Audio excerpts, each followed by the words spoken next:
This is a Film Stories original podcast. Love this podcast? Support this show through the Acast supporter feature.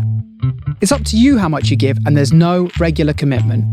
Just hit the link in the show description to support now. This episode is brought to you by Progressive Insurance. You chose to hit play on this podcast today. Smart choice. Make another smart choice with Auto Quote Explorer to compare rates from multiple car insurance companies all at once. Try it at progressive.com. Progressive Casualty Insurance Company and Affiliates. Not available in all states or situations. Prices vary based on how you buy. A little self-care can go a long way, especially amidst the hustle and bustle of the holidays. That's where Vegamore comes in. Trusted by millions, Vegamore is all about giving your hair the love and care it deserves. With their vegan and cruelty-free formulas, you can nourish and revitalize your strands while indulging in some much-needed pampering. Because let's face it, who couldn't use a bit more me time this time of year?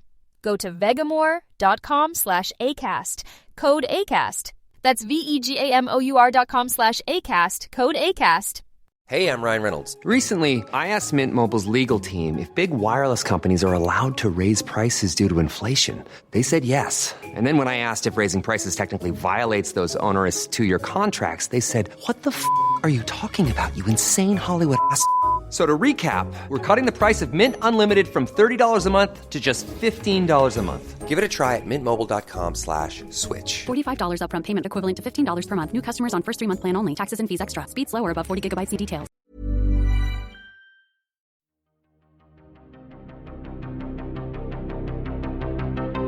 This is Writers on Film, the only podcast dedicated to books on cinema.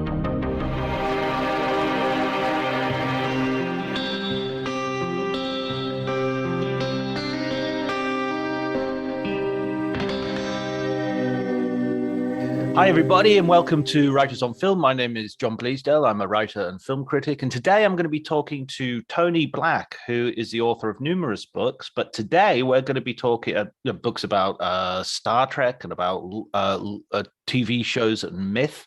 So we'll talk a little bit about that, but mainly we're going to be talking about his new book, which has recently come out, called The Cinematic Connery, which is absolutely touching my sweet spot, and I'm sure is touching a lot of your sweet spots as well, or sweet spots, I should say. Perhaps that's the only one I'm gonna do. If you enjoy the episode, please remember to like, subscribe, and do all that stuff that you have to do to keep this podcast going. And but before you do any of that, please enjoy the conversation.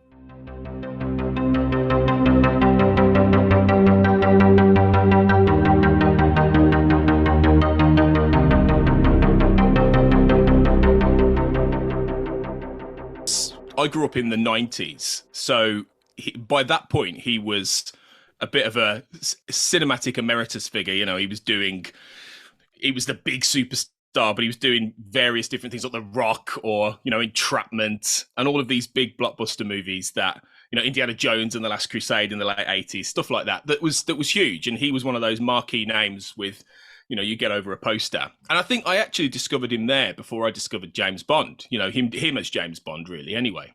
And he became my favourite actor very quickly. And I've thought about why, and I talk a little bit about why in the book, in that I think it was that he represented a real sense of old world strength and masculinity in his performances that you didn't get everywhere else. And charisma, you know, I'm really drawn to very charismatic actors. I mean, I really like Tom Cruise as an actor. My wife hates him, right? You know, and he's quite Marmite, but he has a similar kind of thing to Connery in the sense of, you know, there is such a force about them and the way they do things, and a singularity that makes them really appealing to watch, even if their movies aren't always great.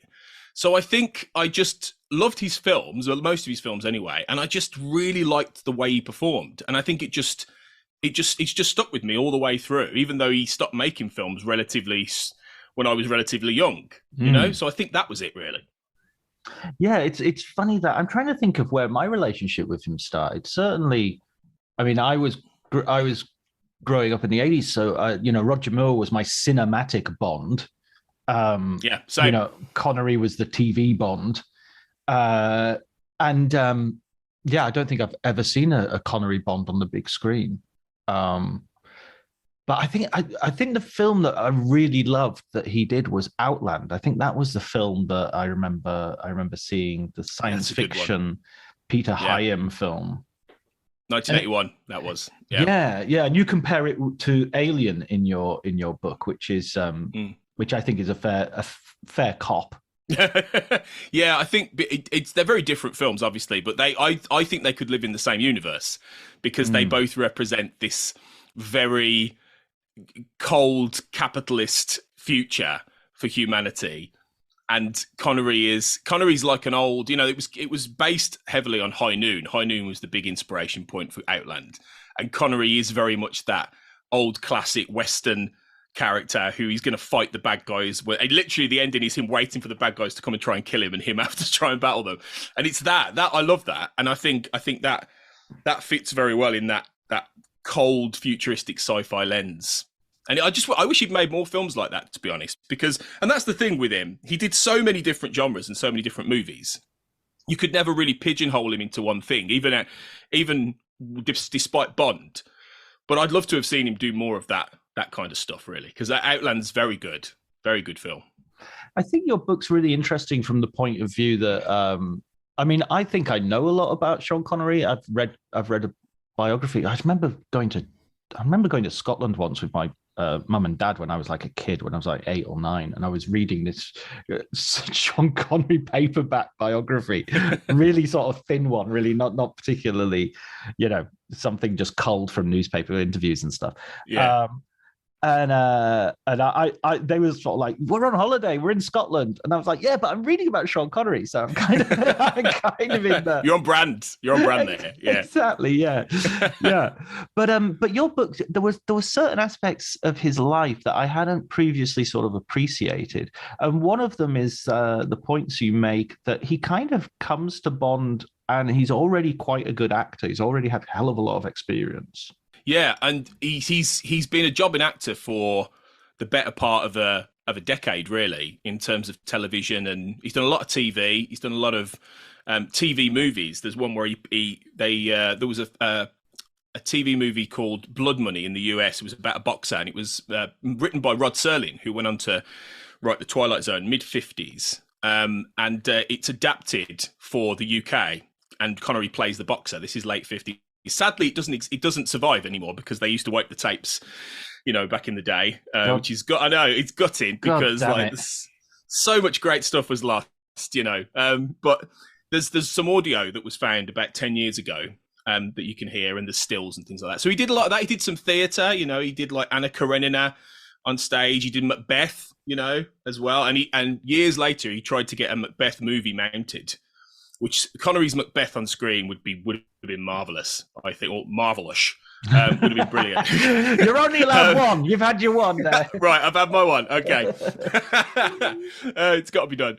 But yeah, that's a shame. But he was also doing a lot of supporting roles. He was playing the romantic, not necessarily the romantic lead, but the romantic character in stuff like Another Time, Another Place in the late 50s, and playing the comedy sidekick at points as well. So there's a film called On the Fiddle, which was not long before Dr. No, where I've said in other interviews and things, he's a bit like Bernard Bresslaw from the Carry-Ons. He's that big hulking sort of, hello, that kind of guy. And you just don't really associate him in some ways with the Connery So his career could have gone down a very different path, I think, had Bond not come along. I mean, one of those paths was the path to Manchester United, because he was sort of like almost scouted. The great, obviously he must have been quite a talented football player. I think he was, yeah. I mean, history could have gone a different way, and he might have ended up on the Munich airplane, right, yeah, which would have been awful, obviously, in the late 50s. But yeah, he did have football trials. I mean, he did loads of things before the movies came along and before entertainment came along, because he discovered he was in South Pacific on stage, and that's where he started to get breaks. But he was in the Navy. for a spell. Didn't do very well in the Navy because he just doesn't get on with authority. He didn't get on with authority very well. And he did loads of jobs. He was a milkman. I think he did some painting and decorating. He was just all through like the 40s, late 40s into the early 50s. Because he was such a big guy and he could do a lot of trades. And his brother Neil ended up being a plasterer. And I don't think Neil quite had the physique he did in the same way, but he was, a strong bloke. So I think they had that. They were from that classic Scottish working class stock, And of course, he was Mr. Universe in the mid 50s. And there's pictures in the book of him extremely buff, like when he's like in his mid 20s. So yeah, he had quite a varied, fascinating life even before he came to the movies. Yeah, and some of those roles that he's portraying. I remember seeing a crime movie. You mentioned it in the book. The title escapes me, but I'm sure. Frightened City. Yes, he plays. Yeah, he plays a Scottish, a sort of Irish-sounding Scottish gangster, criminal cat burglar type. Yeah. Yeah. Herbert Lom is in it as well, if I remember rightly. Yeah, he did a couple of with Herbert Lom. He did Hell Drivers. Well, he had a small supporting part in Hell Drivers, a great movie that is in the late 50s. Yeah, absolutely. Which has the litany of people in that cast is incredible, even in supporting roles. Patrick McGowan and Herbert Lom and Stanley Baker, all these people. But yeah, the Frightened City, I've always thought was kind of his version of Daniel Craig's Layer Cake in terms of an audition piece for Bond, unofficially. I don't think that was what got him the Bond part. Don't get me wrong. But I do think I'd be surprised if Harry Saltzman and Cubby Broccoli hadn't watched The Frightened City as well and gone, oh, he's got something there. He's got some presence and danger. Because that's, I think, the first movie that he really gets to show that on the screen. And so then he gets the role of Bond. And I mean, the details around this have almost become as legendary as, Terence Young telling him to sort of sleep in a suit and them looking out of the window and watching him watching him walk down the street and thinking, wow, this guy doesn't give a shit, How much do you think, because also you make the very good point, which is that Ian Fleming's Bond and Connery's Bond are really different sort of characters. So how much do you think that was down to Connery himself, just sort of what he brought to the table? I think there was quite a bit of that, really, because I mean, Fleming historically didn't like the choice. At first, he was very, very I think he thought Connery was a commoner who didn't deserve to play Bond, who in his mind, this is well known, but in his mind, he was like a Hoagie Carmichael figure. He was very different, kind of much more posh and establishment. And, Connery was not posh or establishment. He tried throughout his life, if you listen to him in interviews, it's very interesting how he often uses the term one. He says one would not, debase himself like that. So I think there's a lot with Connery where he's trying to be a little bit more upwardly mobile and educated. And he was actually, I mean, he read a lot, he studied a lot. He was an intelligent man, but he wasn't establishment. So coming into Bond, I think he brought a lot of that natural. Can I swear? Go ahead. Yeah. Go ahead. I think he brought a lot of that natural, fuck you energy to Bond. And even though he was refined and he had that class that he brought into the part, there was danger and there was a sense of, a real brawler in there and that gangster kind of figure in a way, that he could rough you up. And I think that was Connery. And I think without that, Bond, yes, changes throughout the years and he morphs depending on the actor playing him. But every single Bond, even Roger Moore, had that element of Bond to them all the way through. There were Roger Moore films where he's really nasty, like The Man with the Golden Gun or For Your Eyes Only. And there are Connery touches, even with Roger Moore. And I think without Connery, I don't think Bond would have been as successful. I do not think it would still be around today in the way it is. Absolutely. Yeah, it's a little bit like the Burt Reynolds audition tape for Indiana Jones, There's a sort of alternative universe in which that could happen. And then you think, that would never have happened. There was no, he was so wrong for that role. Yeah. And similarly with James Bond, you just think, Connery, it has to be him. For him to become this huge sort of phenomenon. I can't, for instance, if they'd started with Roger Moore, because they're roughly the same age, right? They're not. Not there was about 3 years in it, I think. And Moore was well known. I think he might have been sort of on the table at the beginning. But he was tied up with The Saint and TV and things, so it would have never have happened. But I don't. So yeah, it would have I don't know if Roger Moore would have been able to make it what it was at that point. Yeah, I agree. And I mean, the interesting thing, I did a rewatch of the Bonds about a year, or maybe it was a couple of years ago. It was sort of the beginning of COVID. And the thing I noticed as I went through the lot, well, the first thing I noticed is how few of them actually work as films. That once you get outside of the Connerys, especially after those first, say, 3, I would guess, you're quickly going, this isn't really a film. I mean, it's a Bond film, but it's not really a film. It's not got. But it's interesting to see how they sort of build up the character and how they build up those different aspects of him. And yet at the same time, he arrives in Dr. No and he's fully made. Yeah, it's quite remarkable, really, because Dr. No wasn't a beat for beat, version of that book. It's definitely different from the book in some ways. And I think it is quite remarkable how it comes together in that sense. I think it's just a bit of an alchemy of actor, of writing, of the way that Terence Young shot it. You mentioned Terence Young earlier. Many people said he could have been Bond in real life. He had the look, he had the tailoring, he had the breeding, he had the suaveness, all that, and he, like you said, he took Connery to Savile Row and he got him dressed because he went to the audition that you touched on earlier. I think in like a t-shirt and jeans, and he was very much, well, you take it or leave it. At first, I think he refused to screen test. He was like, I'm not doing that, And this is a guy who. He's not at the peak of his career by any means. He's been in like The Longest Day in the same year, which is quite a big movie, but it's a tiny part. It's a cameo. He's not really at the point that he can command anything, but he doesn't care. He's like, I am who I am, and I'm not. If I don't want to do something, I'm not going to do it. Whatever happens, and that I think is part of why this all came together. Because I think in some ways, in a weird way, I think he felt he had nothing to lose, and I think. That actually informs how it all starts, really. Yeah, and in Longest Day, of course, he's playing.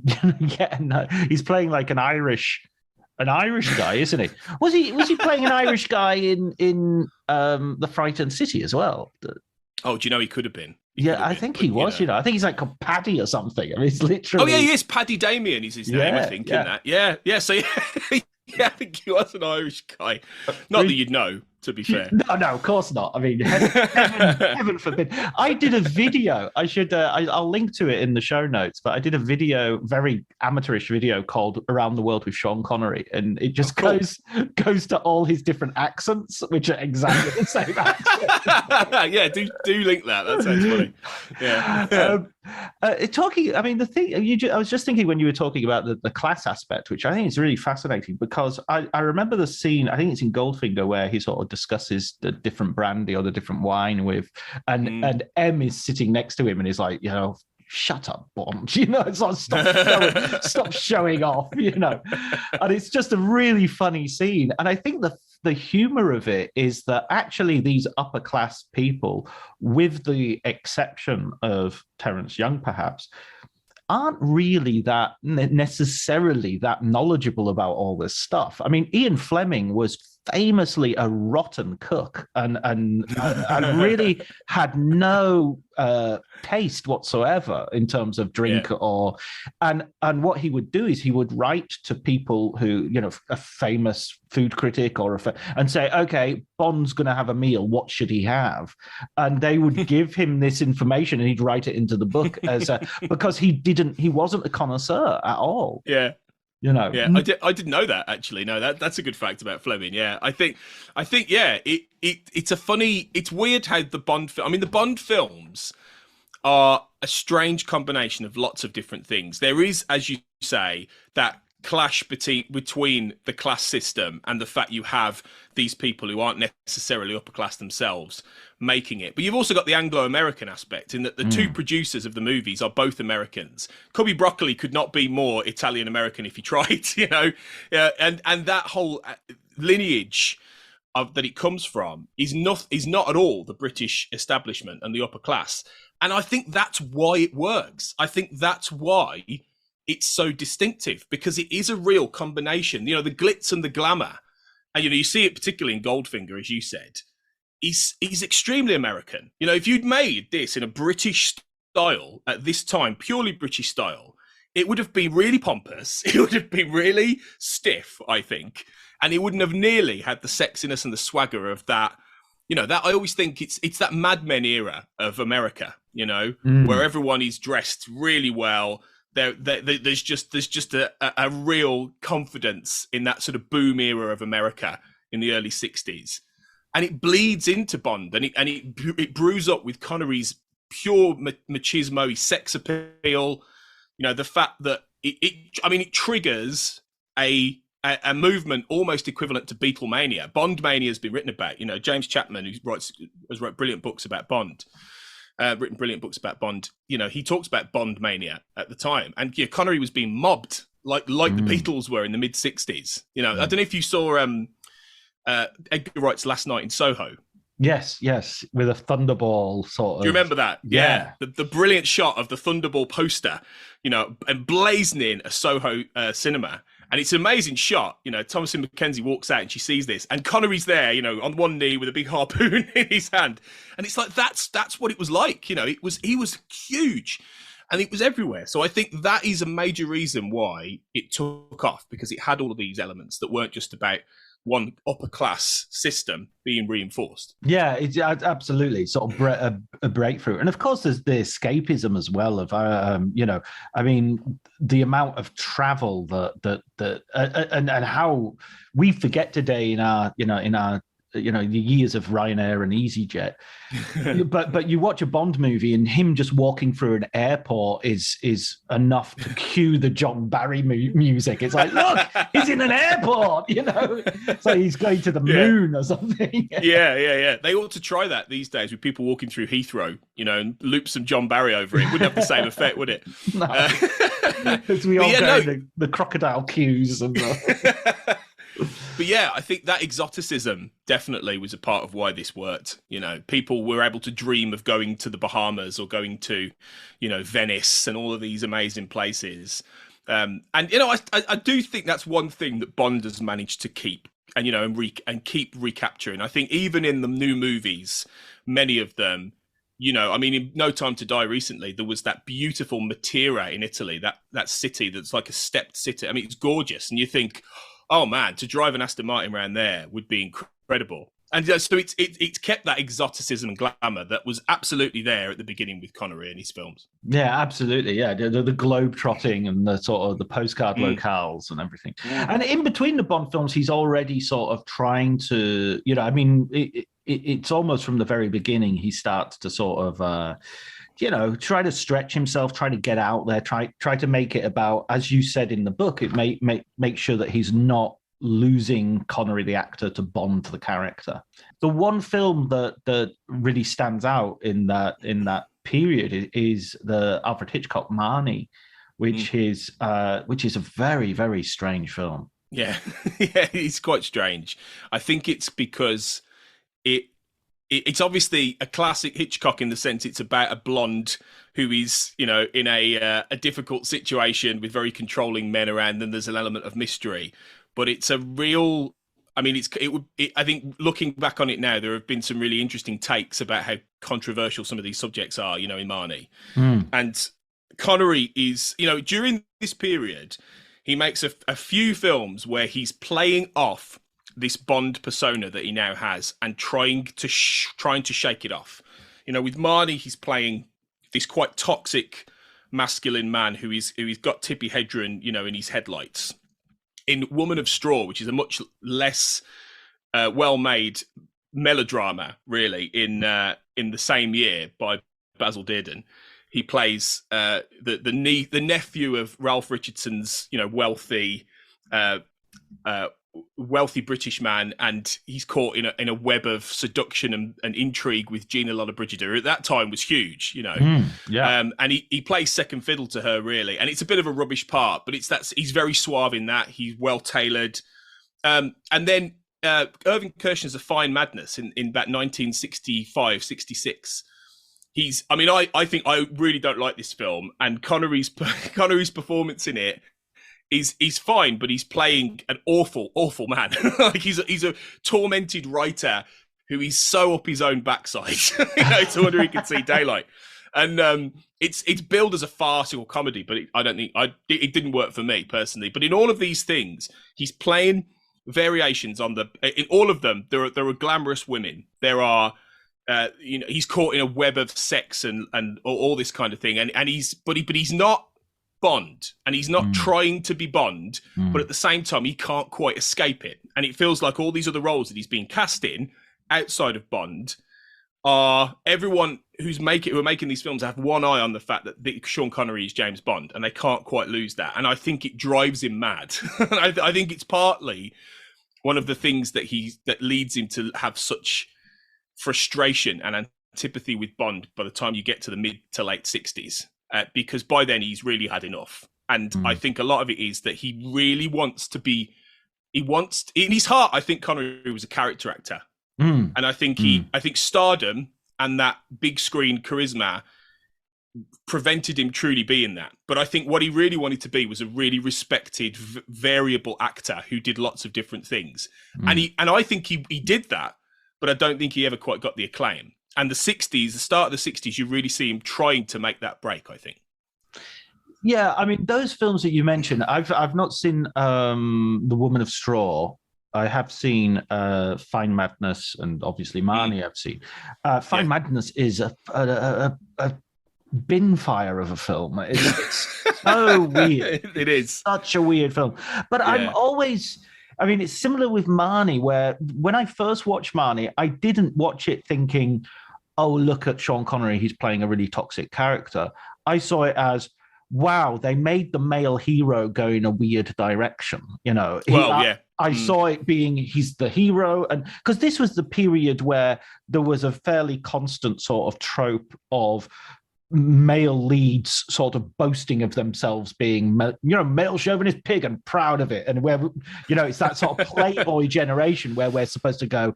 That's actually a quite nowadays it would be a Jordan Peterson position, but it's kind of like that even then. I don't know if I was, and the same with a Fine Madness. You're supposed to think. I think you're supposed to like him. I don't think. Yeah, you are. Right. Exactly. You are. Yeah. And you don't. No, you really don't. But you're supposed to.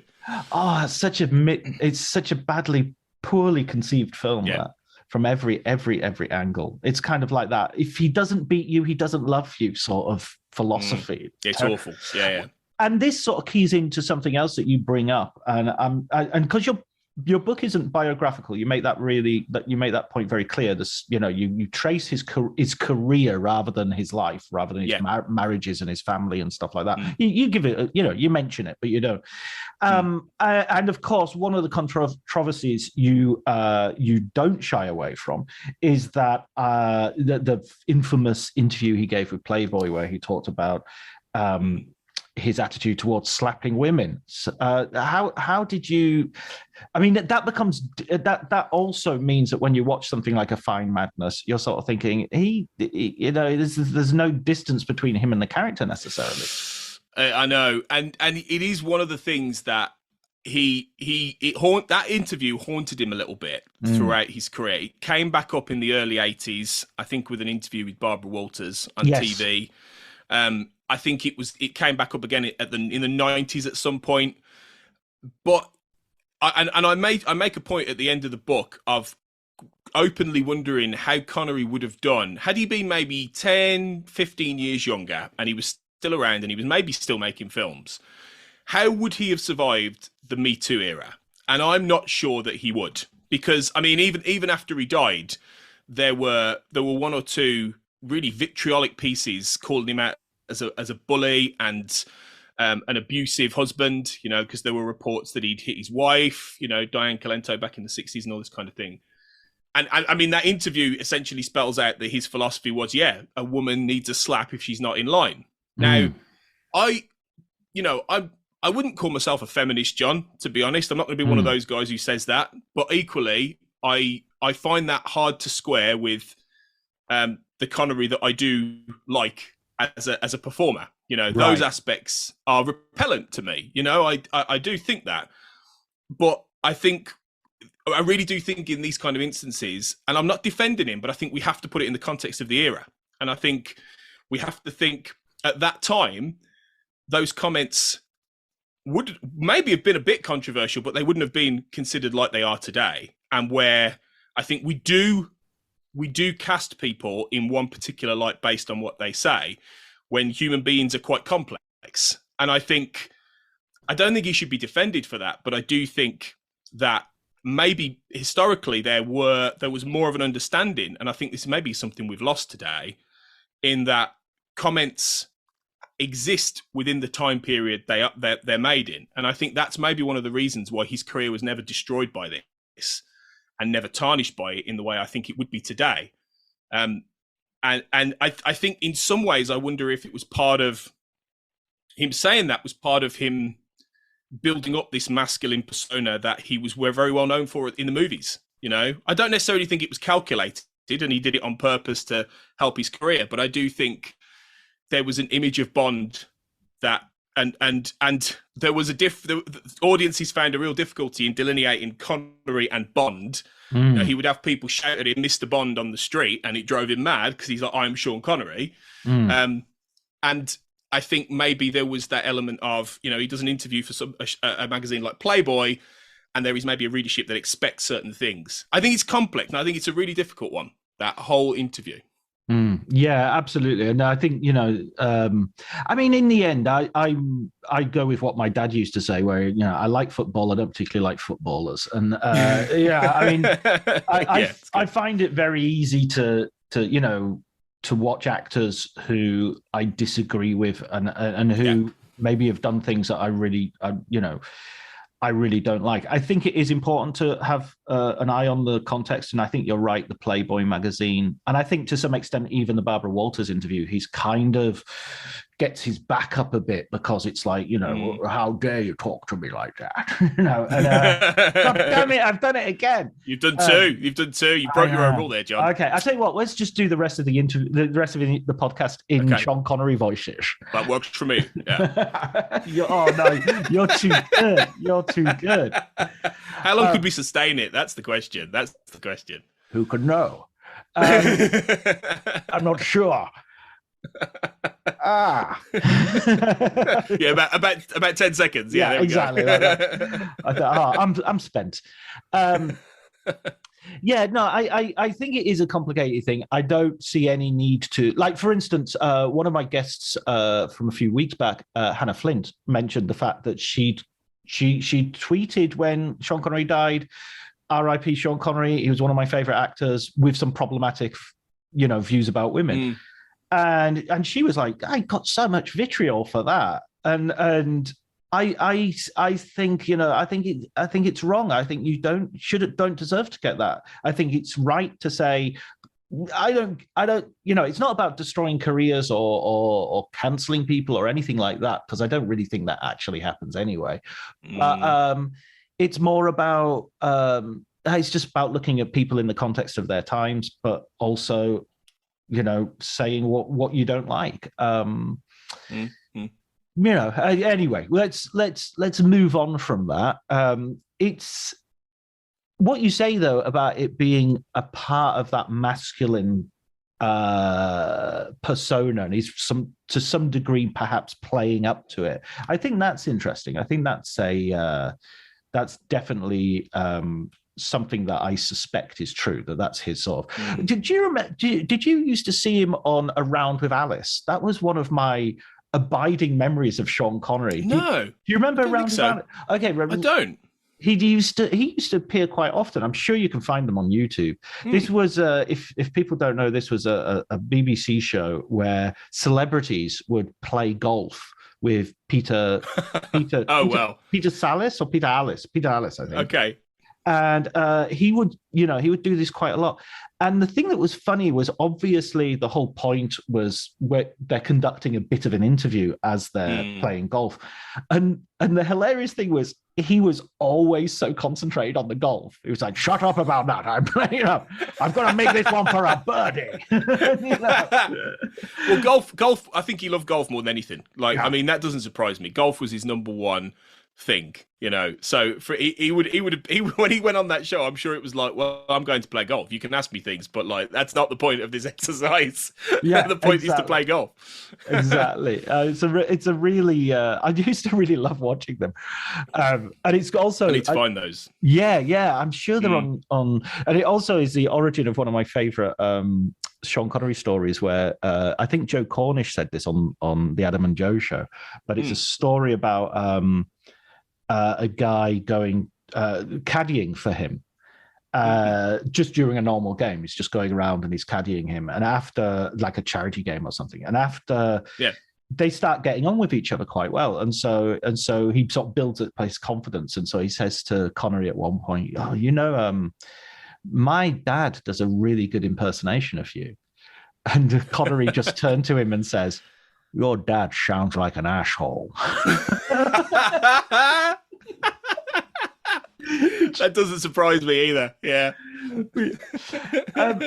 So coming away from Bond, if Terence Young was the director who sort of created the Bond Connery, or collaborated with him to create the Bond Connery, then would it be fair to say that sort of Sidney Lumet is the director who sort of helps him forge a career outside of Bond with his, with some startling films?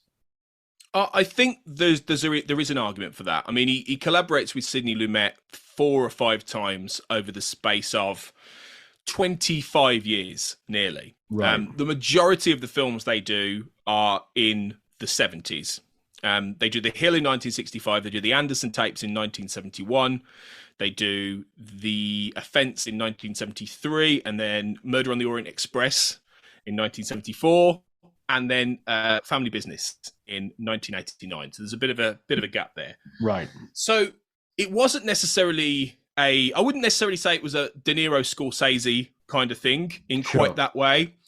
But I do think that, he never collaborated with people more than once on many occasions. I think the only other director outside of the Bond films anyway, that I think he did more than one film with was Richard Lester. Because he did Robert and Marion and Cuba with Richard Lester. Now, Peter Hyams as well. He did 2 with Peter Hyams, the Outland and the Presidio. Presidio, yes. Yeah.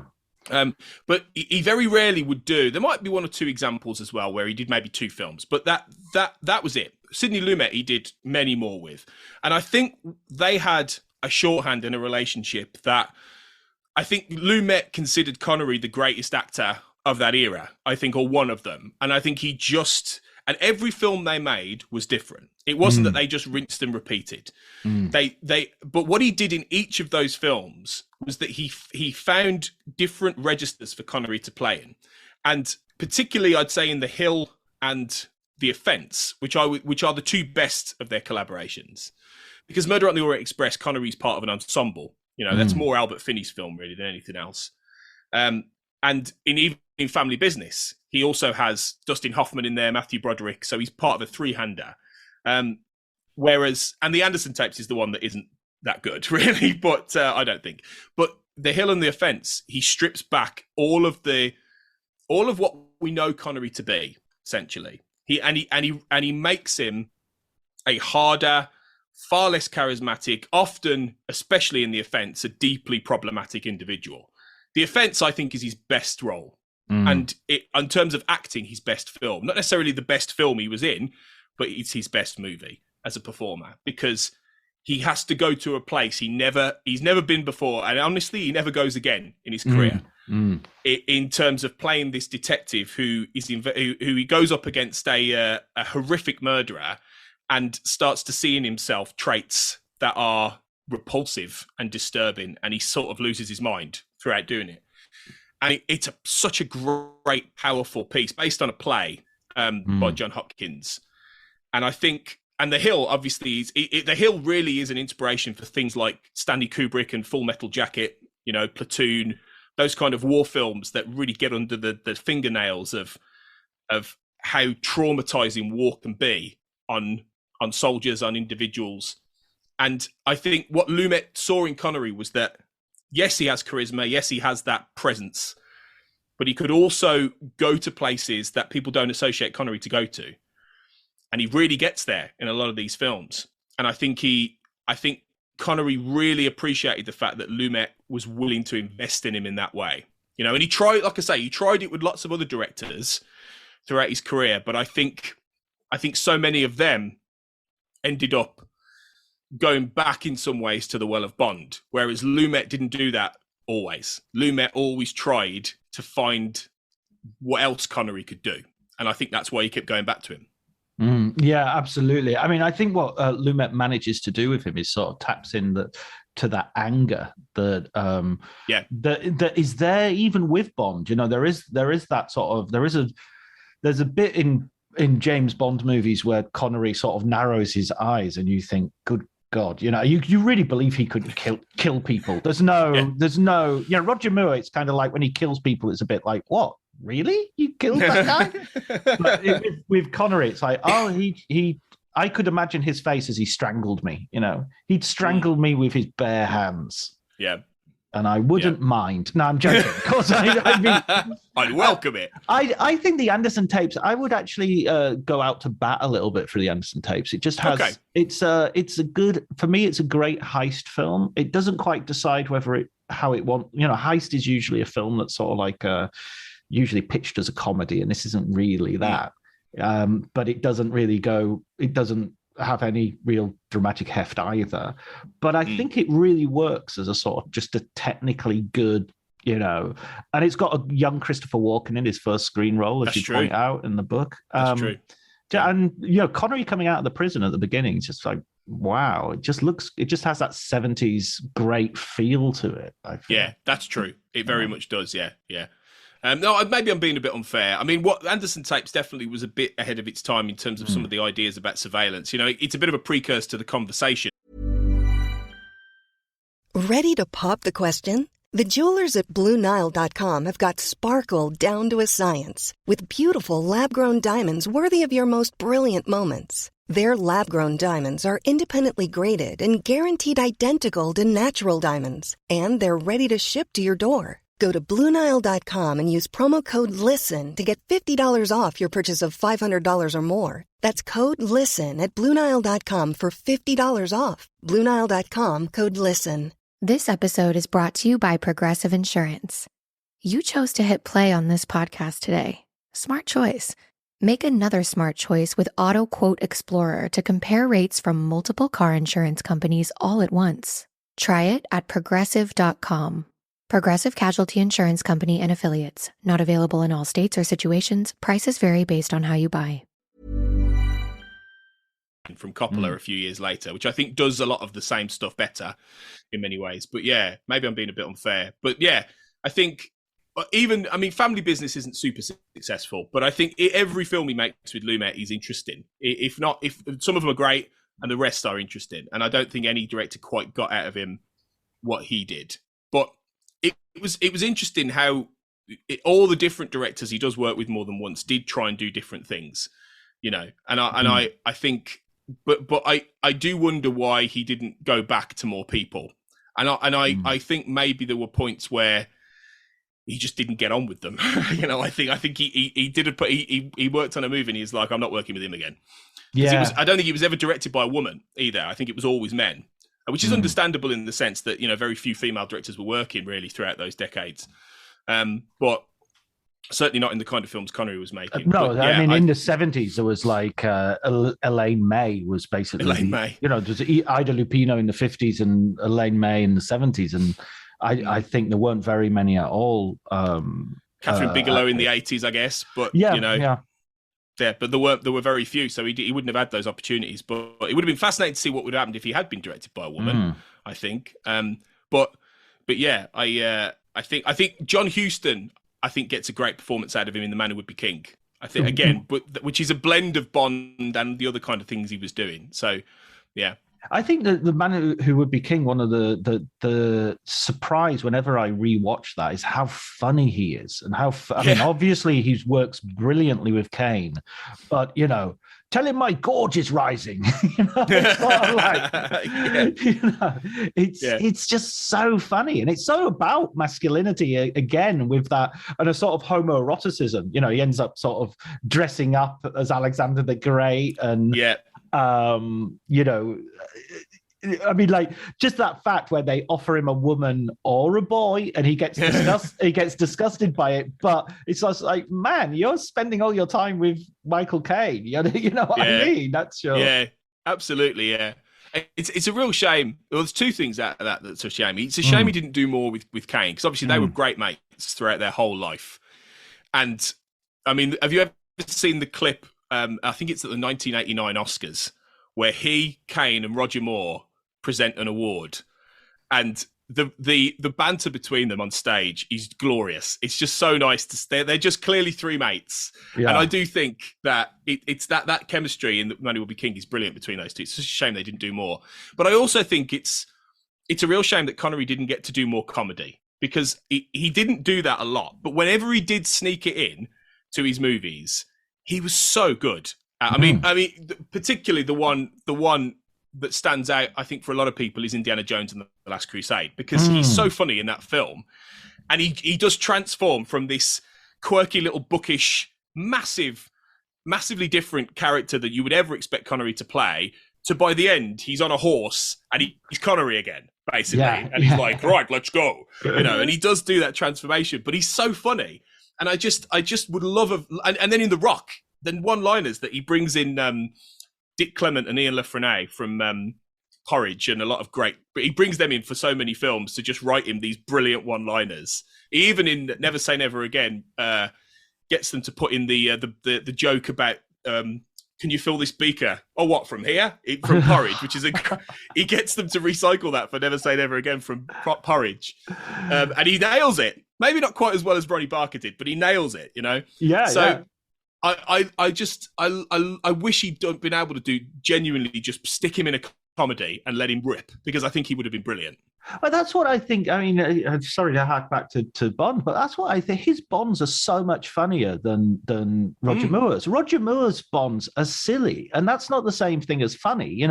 Roger Moore's Bonds rely on sort of John Glenn dropping stupid music cues.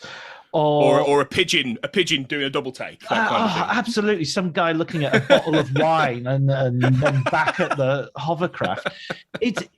They're just shit. I mean, that's what I think about Daniel Craig coming in Casino Royale.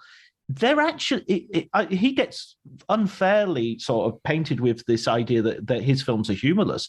He's so much wittier and funnier and much more genuinely fun. Do I look like I give a damn?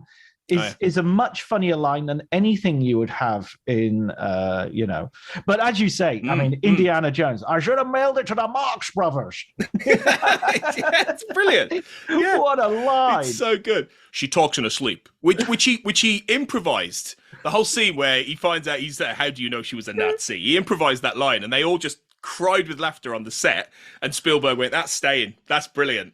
So they, and that's it. He was naturally funny. I think quite often he would improvise whenever he could, and he'd bring that humor in. But again, the great thing about that is that he's playing on the masculinity. He's playing on that Connery, what people think of him, because they could originally, Gregory Peck was going to be Henry Jones Sr., which I'd understand that in many ways. Excuse me. I totally get that. I could see that working in a different way, but no way, I think, could you have pulled that line off, and the idea that actually he sleeps with the beautiful blonde who's half his age, and Indy's freaked out by it, because you're doing it because Indy's dad is James Bond, and you know what I mean? And it's that, and Connery understands that, and that's why he knows he can get away with it, and it's so good. That's so sick. That scene is so sick when he's saying, from in both senses of the word, sick. When he says, I've got as much right as the next man, I was the next man. Exactly. But when it could have come across as really sort of skeevy, it actually doesn't. It's very funny, and it's quite charming in its own way.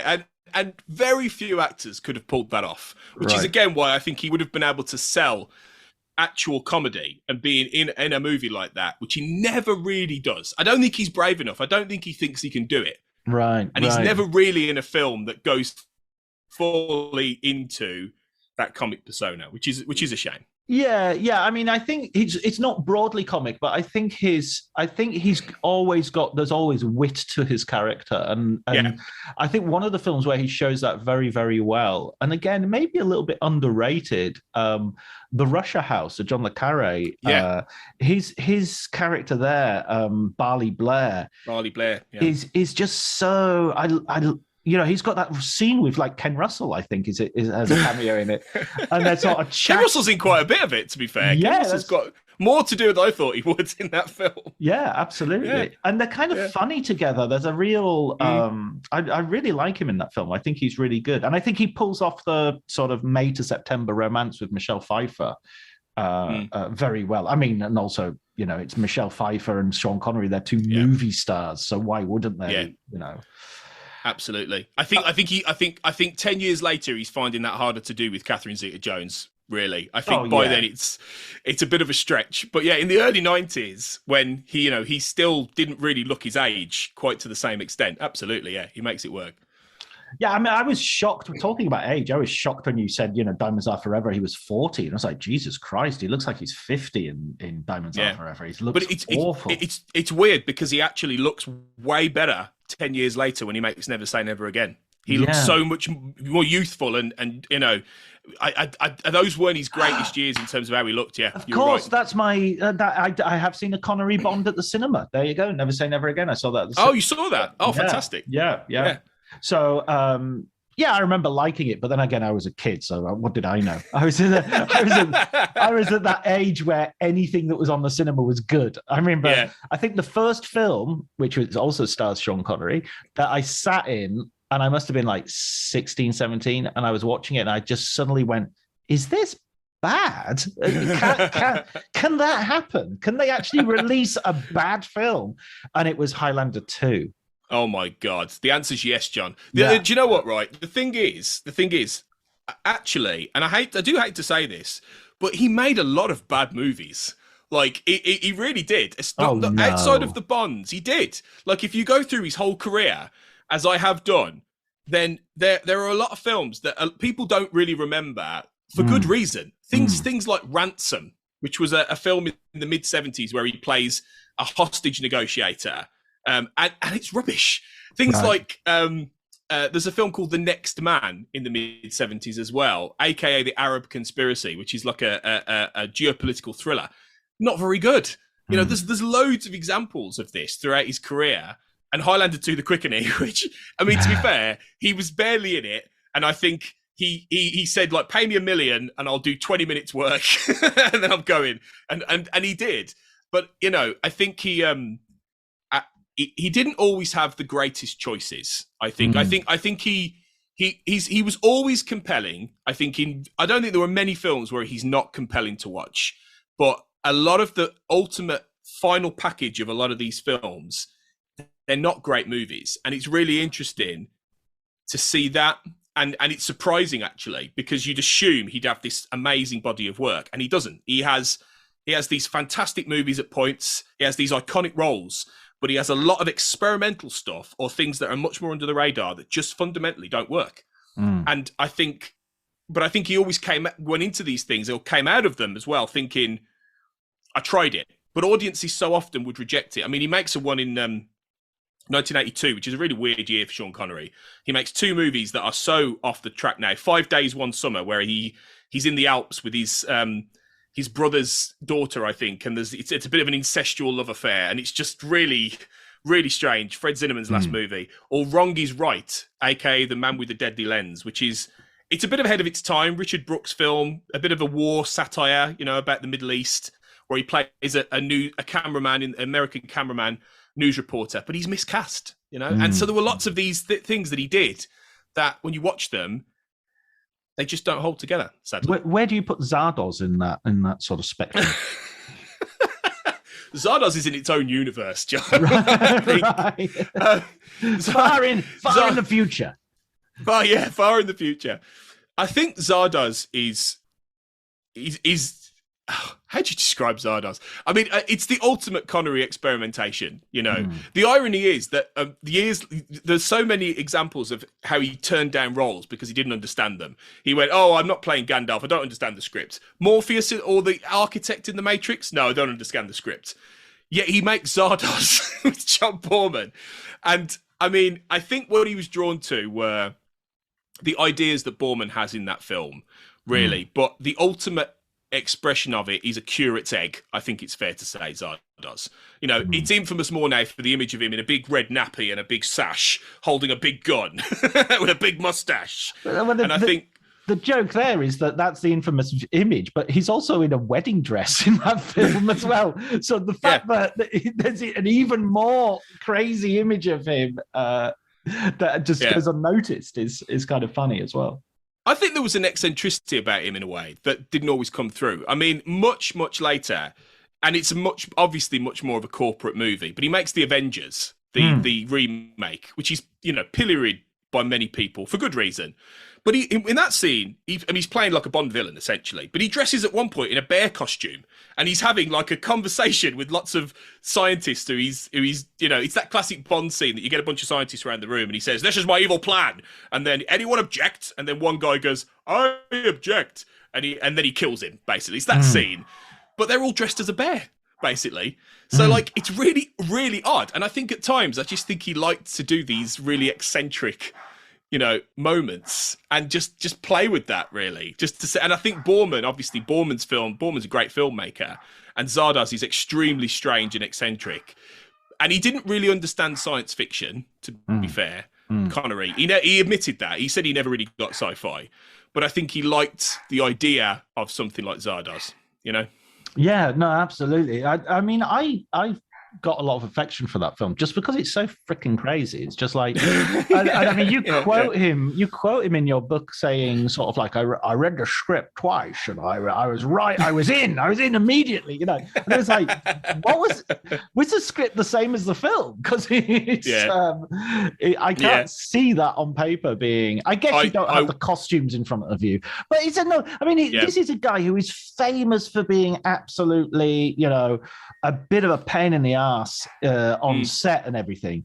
And the morning they presented him with that costume, it's like, yes, that's fine. Yeah, I'll do that. Yeah, I have no notes. Can I keep my moustache? Yeah. I do think he just wanted to experiment. I do. I think he wanted people to see him in different guises, and I think that's why. And I think there were certain filmmakers maybe he wanted to work with. I think Boorman was probably one of them. And it's a shame he never got to do Excalibur later on, because he was down for Boorman's Excalibur and he couldn't do it. But he then later plays Arthur in the much less interesting First Night in the mid-90s. Yeah, but playing Arthur in Excalibur would have been great. Yeah, no, absolutely. First Night is a weird one. It doesn't. I watched it quite recently, and does not stand up at all. No.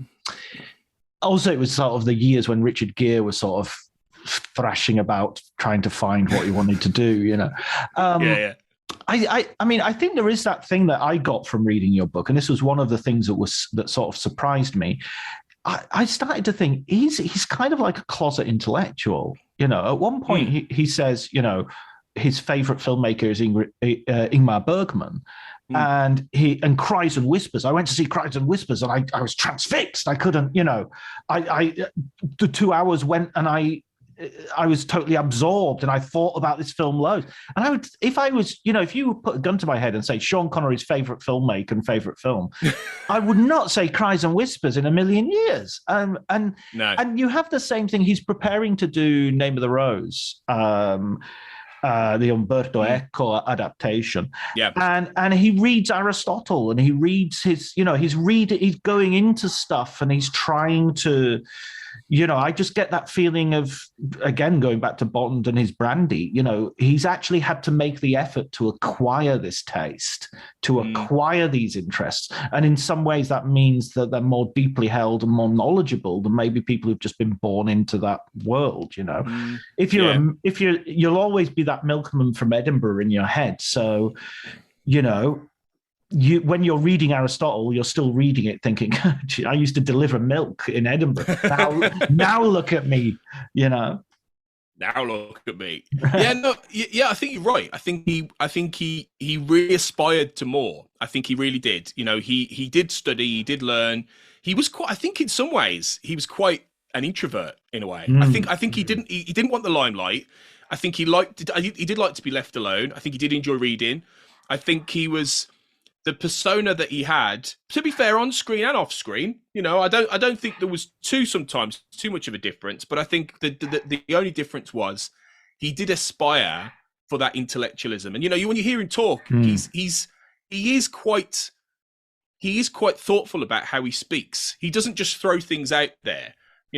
He's the way he pronunciates words, in interviews, the way he will respond to something. He'll use comments and phrases, like at one point he says about Bond and how he doesn't want to be Bond forever. He says, I don't intend to go through a metamorphosis like that. And these kind of things where he could phrase things in a much more prosaic, laid back way, and he doesn't.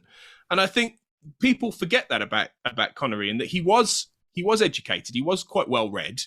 He did study acting as well. He studied with an acting coach called Jaap Malmgren in the I think the 50s or the 60s, and he went and he really did invest in that craft, in a way that people don't appreciate.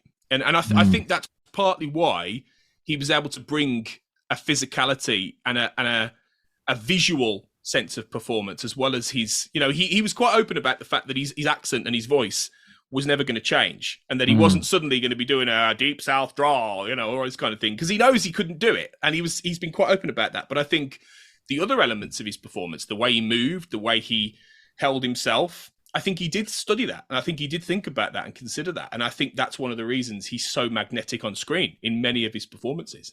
I think that thing about his accent and his voice, we were joking about it earlier, but he you quote him talking about the musicality of his voice and how he thinks about it musically, and how he goes over the scripts with the directors and the writers, and he sort of pays close attention to that sound.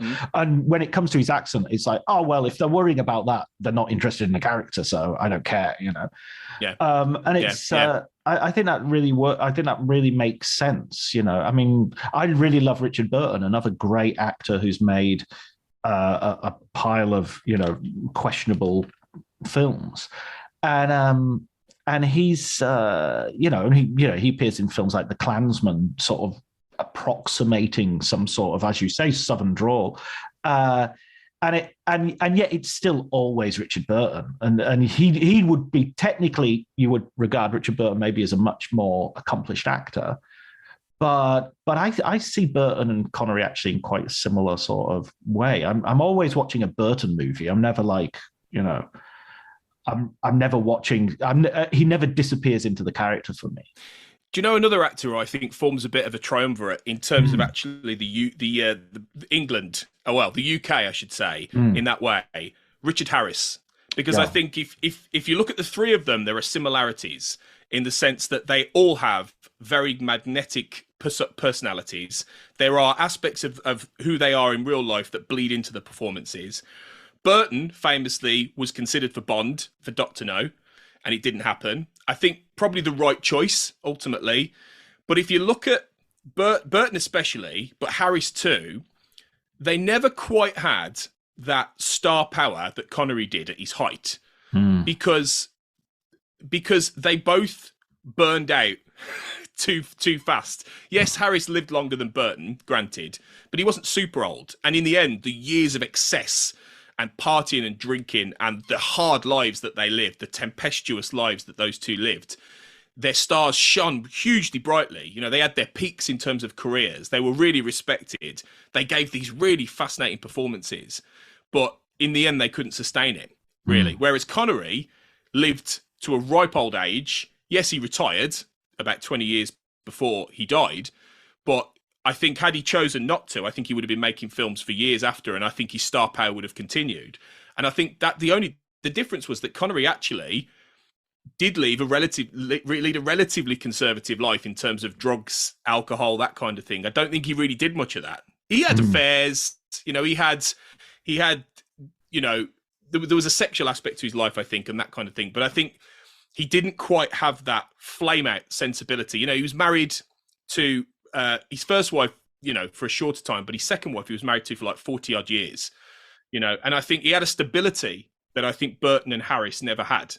And I think that's the difference, in that maybe he didn't quite have the acclaim in terms of the acting, like certainly that Burton had, like you say, the stage acting and this kind of thing. And I think that's where Connery was always disappointed. I think that's why when he won the Oscar for The Untouchables, I think that meant a lot to him, because I think that was a real validation for his performance. And I mean, that was really justified for me. I think he's brilliant in that film.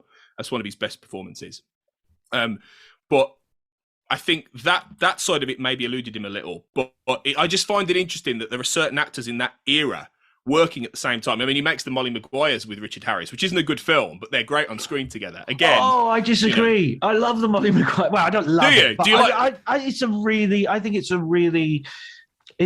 really powerful film. I think it's very bleak. It's very dark, and maybe that's what it is for me.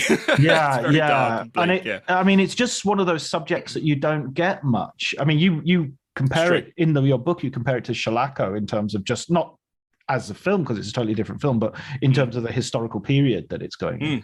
But it just strikes me, we, other than John Sayles' Matawan, we don't get films about unions and strikes, and they've got actually usually violent and important history in the United States.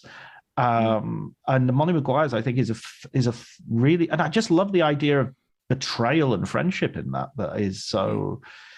I think that I would put that as a sort of one of those films that deep in his filmography that deserves to be taken out and brushed off and looked at. And again, it's him playing a real character of complexity rather than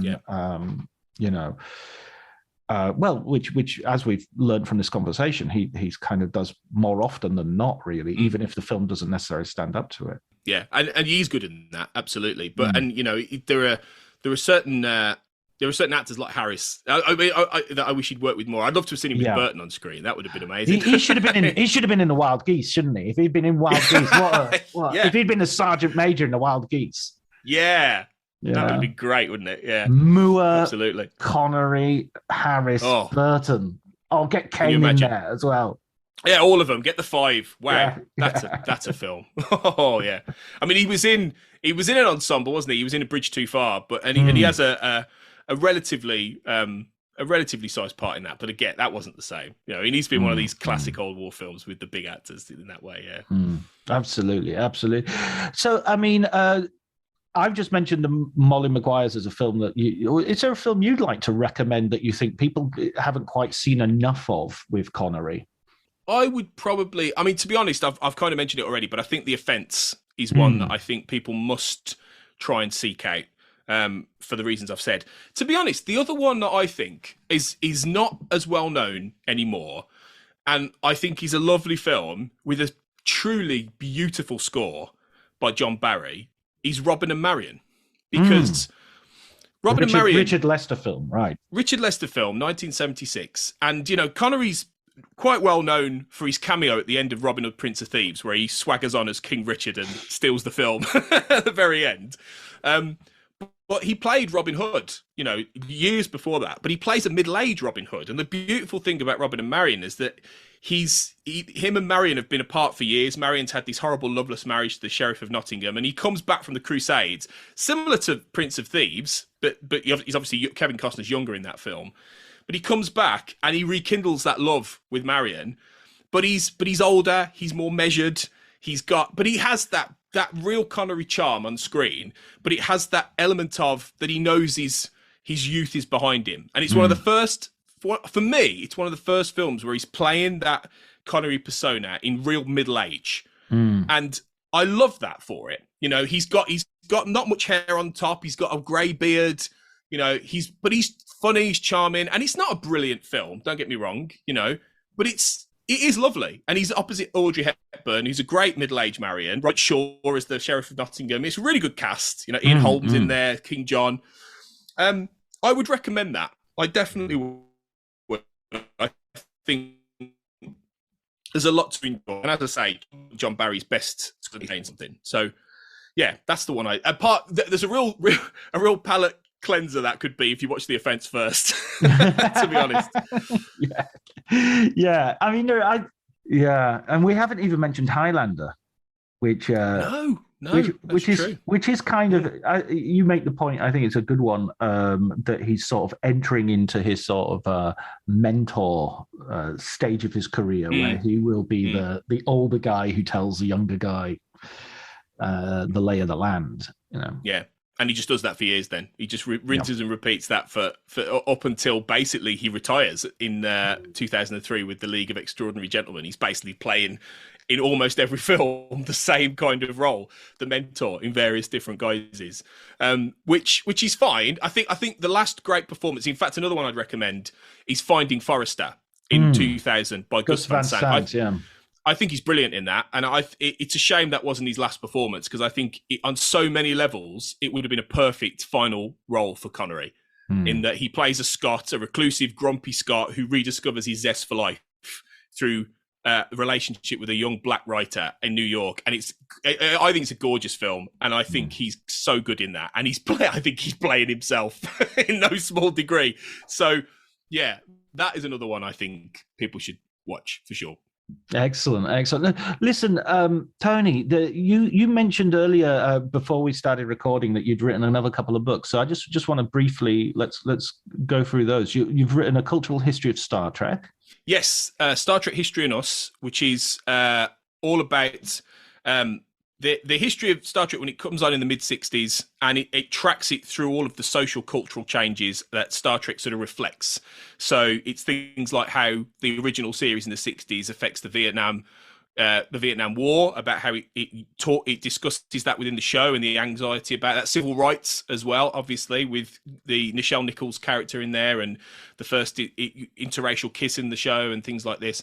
And then goes through how, you know, the later series and movies in the 80s reflect the Cold War, and, you know, the change in relationship with Russia, and then how later on during the 90s it sort of goes into how society is changing. You see in Star Trek in these later series how they start to reflect the cultural anxieties of the modern age in the 90s and the noughties about terrorism, and you know, it's not just politics, it's a real mix of things, but it sort of brings it up to roughly about 2020, which is when I wrote the book. But I think it's a really interesting story, because it's not to say that Star Trek influences all of the 20th century, but it certainly reflects a lot of what's going on in a really interesting way, I think. And you also wrote one about myth making in Lost and other TV shows and other, you know, what's that about?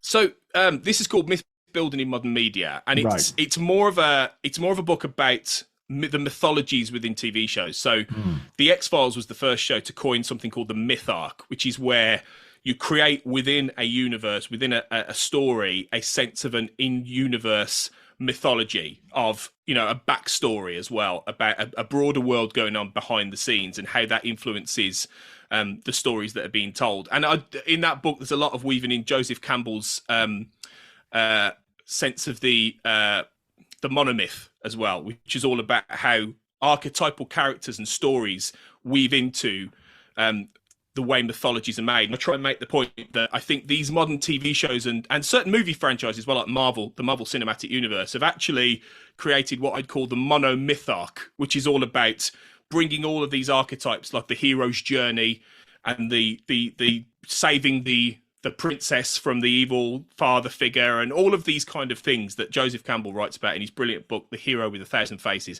how they influence a lot of the modern TV shows and movies franchises that we see today. So it's a hard one to describe. Right. Yeah. I think it's interesting, because I think it maybe gives a little bit of a different perspective on some of these more populist shows that we've probably all watched. Brilliant. Those sound really interesting. Maybe you can come on and talk about them at some point in the future when I've had an opportunity to go and read them. I'd love to. Also, just in terms of the Star Trek one, I'd love to, yeah. But in terms of Star Trek one, I'm doing one about the unmade movies as well. That's my next book about all of the films and TV shows that were never made, like the Philip Kaufman story where they go back to ancient Greece and help them, or ancient Neanderthals and help them make fire. And things like that. There's some wacky things and some fascinating projects. So yeah, that's my next one, and that'll be a fun trawl through a secret history of that franchise. Excellent. I'm looking forward to that. What have you got a film book you'd like to recommend? Well, I'd like to stick maybe to the Bond theme of this, given it's Connery, and I'd recommend a book that I found very useful in my production of the cinematic Connery, which was a book called Some Kind of Hero, which is the James Bond films by Matthew Field and AJ Chowdhury. And it's a really great history, essentially, of how those films were made. And it encompasses all the Connery films, and it goes up to, I think, maybe Spectre. I think it does, of the modern edition. I'm sure there'll be a new one about No Time to Die coming soon as well, a new edition. But it's brilliant. It's one of the best books for the history of that franchise ever, and it was hugely helpful to me. So yeah, if you haven't read that, if you're a fan of Bond and Connery, it's really great. Excellent. Well, by the way, just as an additional thing, what did you think of Bond dying in No Time to Die? Was that, where did you land on that, the horns of that dilemma? I thought it was very good, actually, and I understand why people didn't take to that, but I think there's been a real difficulty in people's heads with the idea of Bond dying in that story and Bond dying as a character. Bond is not dead as a character. That is one iteration of Bond that died as part of the arc of Daniel Craig and his story. And to be honest, I think it's given the tone and the style of those 5 movies and how they awkwardly try and create a sense of continuity between the 5, which sort of works, sort of doesn't. And it's a bit retroactive. But in terms of the theme and the arc of his character, I think him dying works very well. And I think we have to separate Daniel Craig's Bond from the idea of Bond. Bond will never die. Bond will always come back. And I think there's going to be no difficulty in my mind when in 2-3 years, Henry Cavill's Bond or whoever has the role pops back up, he's alive and well, and he's doing his thing. So I think it was really interesting. And I'm glad, because it means that they're not afraid now to properly end a story. And I think Daniel Craig's films were good enough that they deserved a really satisfying conclusion to his arc. So yeah, I liked it. Yeah, me too. I totally agree with you. I think as well, if you want to tell a story, you have to have an ending. It's a defining, fact. Absolutely. Do you think though that will mean that, like, the next Bond, they'll just get rid of everybody and just start anew? I mean, I think that would be the braver thing to do. Just get rid of Ralph Fiennes and all that sort of even the look, and just make a film which is much more, which is just has a total different flavor to it. I think they will, and the historical precedent is that when they really like some of these overflowing characters, like they did with Judi Dench, which I completely get, they carried Judi Dench over to Casino Royale, even though they're essentially 2 different continuities, and there was no sense that Judi Dench's M was any different to the M in the Brosnan movies, even though they were different Bonds at different points. But I think at this time, the Daniel Craig films have changed the way they make Bond. And I think they understand that audiences maybe are going to want a narrative this time. And I think they will make a Bond narrative with a view. And there've been rumours they've been trying to do this for the last few films, but I think they might have a plan in place this time a little bit more. And they might start thinking in terms of a real arc for Bond. Yeah. And that might mean we start with, as great as I think Ralph Fiennes is as M, and as much as I'd quite like to see Ben Whishaw come back and him and Naomi Harris, because I think they're a really good assortment of actors, I think they might start from the beginning and build something quite different this time. And they might not even do the conventional style that we've had, because I think they're aware they're going to keep this relevant, they're going to need to do what they did with Casino Royale, but they can't repeat Casino Royale. Yeah. And I think that'll be fascinating to see what they do. I absolutely agree with you. I think that there's going to be, because Casino Royale was on the back of sort of the Bourne films as well, and there's this sort of feeling that a certain sort of, as I say, sort of flavor, certain style. And I wonder nowadays, who is their major competitor is going to be Mission Impossible. Yeah. And yet at the same Absolutely. time, Mission Impossible isn't going to go on forever. It's going to go to space, and then it's going to, and then it's done. Go into the multiverse, probably knowing Tom Cruise. Well, yeah, then they'll fire him into a volcano or something. I don't know. I'm kind of excited, and I kind of hope they choose a younger guy. I know that Bond is traditionally, in his 30s, but I think they could that would be another way of sort of marking it out, of having like the youngest Bond yet, sort of, and that way also sort of sign somebody up to do 5 pictures, so they do have that. And with our experience of the Avengers and with Marvel Universe and everything, it seems that audiences are quite happy to come back and watch or Harry Potter even, come back and watch a 5 or 6 or 7 film series. TV is cinema, cinema is TV. What can we say? Listen, Tony. It's true. Feel the stag. just popping them in randomly now. You got to do it. Why not? Absolutely no respect. No. Listen, thanks so much for talking to me. It's been a real pleasure. I really enjoyed your book. It was so timely as well after his passing that I got this opportunity to sort of read through it and sort of appreciate the complex character and fascinating character who, as you say, is very of his time. So cheers for that, Tony. Really appreciate it. No, well, thank you, John. It's been a real pleasure. I really love this podcast, so it's a real delight to be on it. So I'm really grateful. And I thank you so much for your praise about the book. I do hope people enjoy it. It was so much fun to go through his filmography and discover him in different ways than I knew, actually, because there were things I'd never seen before and things I didn't know about him. So it was a journey for me as well. And I think if people enjoy it, then fantastic. And like I say, at the end of the book, I hope if he is on the golf course up there and he does catch it, I hope he enjoys it. That's all I can say. Well, that sounds like an asshole. Yeah, that's probably what he'd say, actually. Yeah, it's true. Brilliant. Tony Black, what an asshole. Yeah. Cheers. Thanks a lot.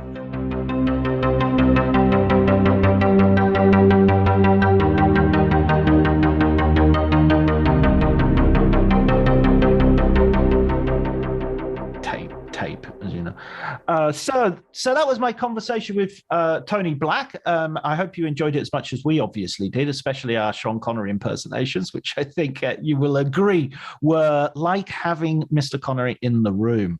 All that is left for me to do is thank Elliot Atkins for the music, Ali Harwood for the art, and thank you, dear listener, for tuning in. We'll be back next week with another episode. Until then, take care.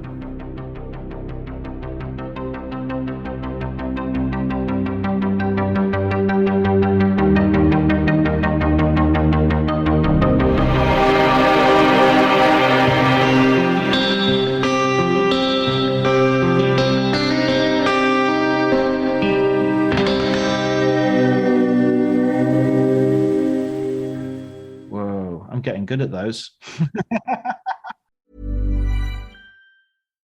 Cue the fireplace and your favorite fall movie. There's nothing better than a cozy evening at home with a glass of First Leaf wine.